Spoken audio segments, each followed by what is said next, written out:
Hello বন্ধুরা, সবাই কেমন আছেন? আশা করি সবাই ভালো আছেন। বন্ধুরা, পিন্টু কিচেনে সবাইকে স্বাগতম। আজকে নতুন রেসিপি টক দইয়ের বড়া। তো বন্ধুরা, এই টক দইয়ের বড়া সাউথ স্টাইল কিংবা আমাদের বড় বড় হোটেলে কিংবা রেস্টুরেন্টে এই টক দইয়ের বড়া খুবই ফেমাস আর খুবই খেতে টেস্টফুল। তো বন্ধুরা, এই টক দইয়ের বড়া বাড়িতে কীভাবে বানালে খেতে টেস্টফুল লাগবে আর গরমের সময় শরীর ঠান্ডা থাকবে, তো বন্ধুরা চলুন দেখে নেওয়া যাক প্রথম থেকে লাস্ট অবধি ভিডিওটা। তাহলেই বুঝতে পারবেন কিভাবে আমি এই রেসিপিটা আপনাদেরকে বানিয়ে শেয়ার করছি।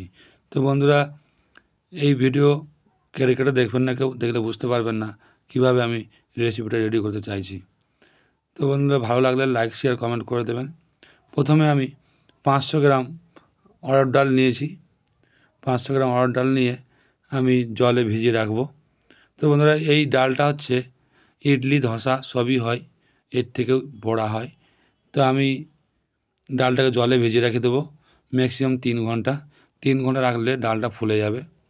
তো বন্ধুরা, জলে ভেজানোর সময় আপনারা ভালো করে ধুয়ে রেখে তারপর জলে ভেজাবেন। কিন্তু এই ডালে অনেক পাউডার থাকে, তার জন্য ভালো করে জলটা ধুয়ে রেডি করে তারপর ভিজিয়ে রাখবেন। তো বন্ধুরা, আমার ডাল ভেজানো কমপ্লিট হয়ে গেছে। এবারে আমি মিক্সচার মেশিনে দিয়ে আমি রেডি করে নেব। তো বন্ধুরা, মিক্সচার মেশিনে যখন রেডি করবেন পুরো টাইট করে আপনারা রেডি করবেন, লুজ করবেন। লুজ করলে কী হয়, বড়াটা করতে সমস্যা হয়। এবারে আমি টক দই 500 গ্রাম টক দই নিয়েছি, আমুলের টক দই নিয়ে হালকা করে মিক্সার মেশিনে দিয়ে আমি গ্রাইন্ডার করে নেব। তো বন্ধুরা, এই টক দইটা গ্রাইন্ডার করার মানে হচ্ছে, আমি যদি গ্রাইন্ডার না করি তাহলে টক দইটা ছানা ছানা ভাব থাকবে, আর আমি যদি গ্রাইন্ডার করে দিই তাহলে ছানাটার ভাবটা কেটে যাবে, পুরোপুরি মিক্স হয়ে যাবে। তার জন্য আমি মিক্সার মেশিন দিয়ে রেডি করে নিলাম। তো বন্ধুরা, এইভাবে দইটা রেডি করা হয়ে গেছে।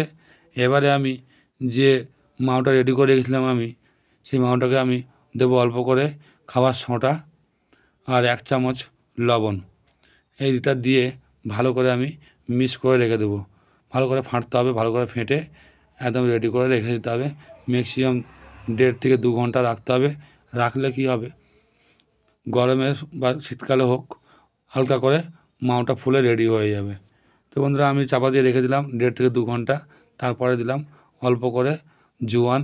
জোয়ান এই কারণে দিচ্ছি, 1 চামচ মতন, খেতে টেস্টফুল হবে, তার জন্য আমি জোয়ানটা অল্প করে দিলাম। জোয়ানটা দিয়ে ভালো করে এইভাবে ফের ফেটে রেডি করে নেব।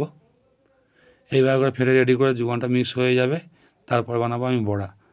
তো বন্ধুরা, এইভাবে করে ভিডিওটা দেখবেন, কাটবেন না, কেউ কাটলে বুঝতে পারবেন না। তো বন্ধুরা, বড়া করা রেডি হয়ে গেছে, তেল গরম হয়ে গেছে।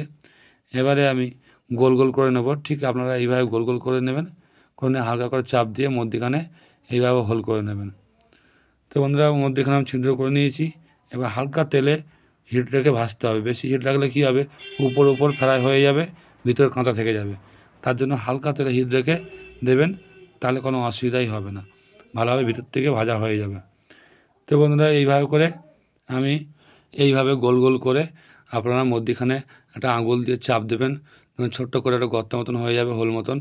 হোল হয়ে গেলে আপনার তেলে ছেড়ে দেবেন। এইভাবে পরস্পর করে আমি বড়াগুলো বানিয়ে নেব। তো সবসময় মনে রাখবেন, তেলটা যেন হিট কম থাকে। হিট কম দিয়ে ভাজলে কী হয়, ভিতর থেকে ভাজাটা হয়ে যায়, কাঁচা ভাবটা থাকে না। তার জন্য হালকা হিট দিয়ে ভাজতে হবে। তো বন্ধুরা, এইভাবে করে আমি হালকা হিট দিয়ে সবগুলো ভেজে নিলাম। এবার ম্যাক্সিমাম 10 মিনিট থেকে 15 মিনিট লাগবে আপনার ভাজতে। তো এক পিঠ হয়ে গেছে বলে আমি আর এক পিঠ পাল্টি করে ভেজে নেব। তো বন্ধুরা, এই বড়াগুলো খেতে খুবই টেস্টফুল হয়, যেহেতু অড়হর ডালের হয়, খেতে খুবই টেস্টফুল হয়। যেটা আপনারা ইডলি খান সেরকম ঠিকই এরকম টেস্ট লাগে খেতে। তো বন্ধুরা, বড়াগুলো ভাজা কমপ্লিট হয়ে গেছে। এবার আমি তুলে নেব। তো আপনারা বাড়িতে এইভাবে করে বানাবেন, খুবই ইজিলি রেডি হয়ে যায় আর খুবই খেতে টেস্টফুল লাগে। গরমের সময় বিশেষ করে টক দই দিয়ে খেতে খুবই ভালো লাগে। তো আপনারা বাড়িতে ট্রাই করবেন, ভালো লাগলে কমেন্ট করবেন আর শেয়ার করবেন। বন্ধুরা, এইভাবে করে বড়াগুলো আমি ভেজে রেডি করে নিয়েছি। এবারে বানাবো আমি রেসিপিটা, কীভাবে টক দই বড়া রেসিপি বানানো হয়। তো আমি প্রথমে তেল দিয়েছি, গরম মশলা আর 1 পিস তেজপাতা দিলাম। দিয়ে অল্প করে ভাজার পর আমি দেবো এবারে আদা কুচি আর গোটা রসুন ছাড়িয়ে রেখেছিলাম। তো বন্ধুরা, আদা কুচি অল্প করে দিলাম, রসুন একটা গোটা রসুন ছাড়িয়ে গোটা গোটা রেখে আমি হালকা করে ভেজে নেব। যে হালকা লাল লাল হয়ে যাবে, তারপরে দেবো আমি পেঁয়াজ। তো বন্ধুরা, পেঁয়াজটাকেও আপনারা লম্বা লম্বা করে রাখবেন, তাহলে খেতে টেস্টফুল লাগবে। তো তো বন্ধুরা আমি লম্বা লম্বা করে পেঁয়াজ 2 থেকে 3 পিস পেঁয়াজ কেটে রেখেছিলাম। এবার হালকা করে আমি ভেজে নেব, পেঁয়াজটাকে হাফ সিদ্ধ মতন ভেজে নেব। ভাজার পর আমি দেব অল্প করে 1 চামচ লবণ। তো বন্ধুরা 1 চামচ লবণ দিয়ে পেঁয়াজটাকে আবার একটু ভেজে নিলাম। ভাজার পর এবারে দেবো আমি 1 চামচ হলুদ। তো বন্ধুরা হলুদের পরিমাণটা অল্প করে দেবেন, বেশি দেবেন না। এবারে অল্প করে হলুদ হয়ে যাবে, আমি হালকা করে হলুদ দিয়েছি। হালকা কালার নেড়ে নেওয়ার পর হলুদটা দেওয়ার পর হালকা করে ভেজে দিলাম যাতে সেন্টটা না ওঠে। হলুদটা দিলে কি হয়, দেওয়ার পর কালার দেবো। এবারে খুব সুন্দর 1 বাটি তার জন্য আমি জলটা অল্প করে জলটা বন্ধুরা এই কারণে দিচ্ছি আমি। এবারে জলটা যেহেতু কড়া গরম হয়ে আছে, যাতে কড়াটা গরম আছে ছানা ভাব হয়ে যাবে, 1 বাটি জল দিলাম। 1 বাটি জল দিয়ে আমি টক দই দেবো। টক দই দিলে ঠান্ডা করে ফেটে যাবে, আমি পিছিয়ে রেখেছিলাম। তার জন্য আমি সেই দইটাকে 1 বাটি জল দিয়ে কড়াটা ঠান্ডা করে এইভাবে করে দইটা দিয়ে হালকা করে আমি পিছিয়ে রেখেছিলাম 500 গ্রাম দই। সেই দইটাকে আমি দিয়ে দিলাম। এবারে মিক্সচারে জারটাকে ধুয়ে অল্প করে আমি পরিমাণ আবার জল দেবো। দিয়ে যেরকম আপনারা দই বড়া করবেন সেরকমভাবে বড়া অনুযায়ী জল দেবেন দইয়ে। আমি 500 গ্রাম জল আর 500 গ্রাম টক দই দিয়ে আমি বড়াটাকে রেডি করছি। যদি বড়া অনেক জল খাই তো ম্যাক্সিমাম আমি 10 থেকে 11 পিস বড়া বানিয়েছি, বানিয়ে আপনাদেরকে দেখাচ্ছি। তো বন্ধুরা এইভাবে করে আমি বড়াটা রেডি করেছি। হালকা করে গরম হয়ে গেলে আমি মশলা দিয়ে নামিয়ে নেব। তো বন্ধুরা বড়া গরম হয়ে যাওয়ার পর আমি দিচ্ছি এবার মশলা জিরা পাউডার। জিরা পাউডার দিলে খেতে টেস্টফুল আরও ভালো লাগে, তার জন্য আমি জিরা পাউডার দিচ্ছি।